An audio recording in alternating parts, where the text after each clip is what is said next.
The 2015 Silver Gavel Award for Documentaries goes to The Case Against 8, Tripod Media and HBO Documentary Films.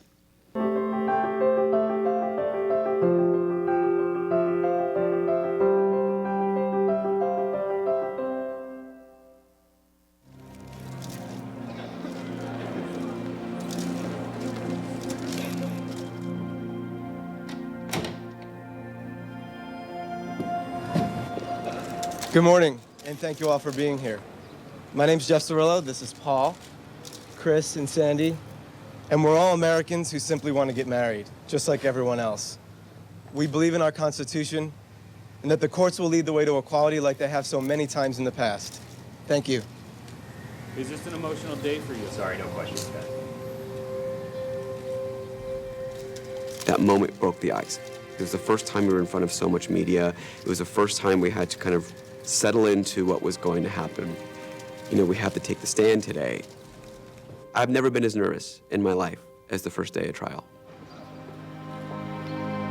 Even though we're ready, there was this weight of, I can't mess this up. I can't. I have to represent me and have to represent my relationship. I have to represent so many people out there that are fighting. And Paul, just don't mess it up. The Case Against 8 is an inside look at an important civil rights case that went to the U.S. Supreme Court to overturn California's ban on same-sex marriage. It follows the lawyers and the plaintiffs who were involved in this litigation. The film tackles a very complicated legal issue, but also connects to it the very real human effects of the issue. Chris Perry, Sandy Steer, Paul Cotner, and Jeff Cirillo are the four named plaintiffs in the lawsuit against Proposition 8. And they're two couples who were seeking to get married, and by Proposition 8 were not allowed to do so.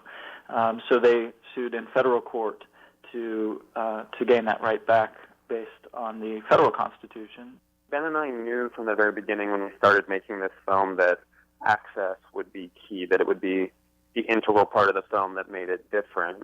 We knew that it went against every bone in a lawyer's body to have a film crew that close to the process, but we were very lucky in that Ted Olson and David Boyce were leading the charge, and I think they both recognized the importance of public education as a part of this lawsuit. And we were lucky that Ted Olson was one of our main characters because he did appeal to an audience that wouldn't necessarily go see a gay marriage documentary. You know, Ben is from Indiana and I'm from Georgia. I come from a fairly Republican conservative family, and they respect Ted Olson, and they always have. And so because he was one of our main characters, I think we were able to open up this story to a wider audience who were willing to hear the legal arguments versus the emotional arguments. And ultimately, I hope that's what we did with the film, is that people from all different walks of life were able to see it and draw their own conclusions based on the Constitution and on the law. Accepting the Silver Gavel are Ryan White, director-producer, and Jessica Lawson, co-producer. But also, they are joined by two of the plaintiffs, Chris Perry and Sandy Steer. Please welcome them.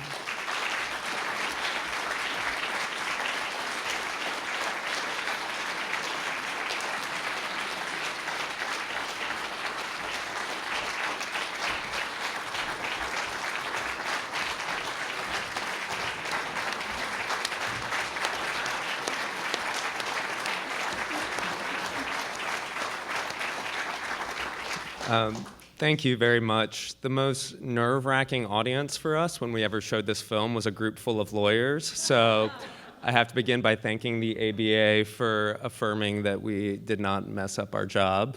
I would also like to thank our keynote speaker, Ted Olson, who's full of tears right now.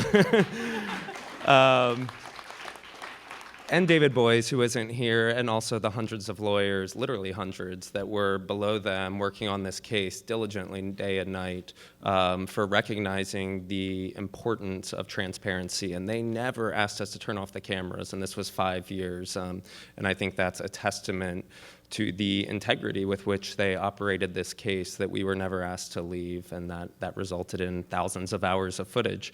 And finally, I would like to introduce and thank Chris Perry and Sandy Steer, who were the plaintiffs in the lawsuit, as you saw. And even putting our film aside, I feel like their stories and their lives, outside of the frame of the movie, really changed the country and definitely changed our country's laws. So I just wanted to invite them to say a few words. Thank you. It is so wonderful to be here and see our brilliant filmmakers recognized. We often see many people recognized in this fight for marriage equality, and it's great to see some of the people who bring the story to the American people who help influence the decisions our Supreme Court makes. So not only Ryan and Jess and Ben, but also the people who wrote books, including our speaker this evening, Ted Olson, who co-authored a book with his co-counsel, and other books, and a play that was written by Dustin Lance Black, who really helped bring the story of what happened in the courtroom to many, many people in this country and around the world.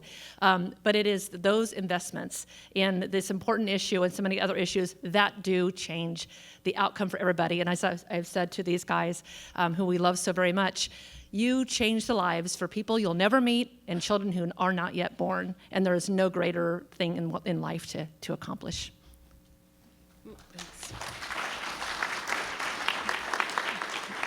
I think Ben and Ryan's greatest accomplishment was getting all 4 of our boys to let them follow them around with a camera for many years, and their voices were cracking, and they were disagreeing, and they were making messes, and it was really a great thing for our family, and I'm glad that we were able to be a part of this larger group that tried to educate the public about how we're like everybody else.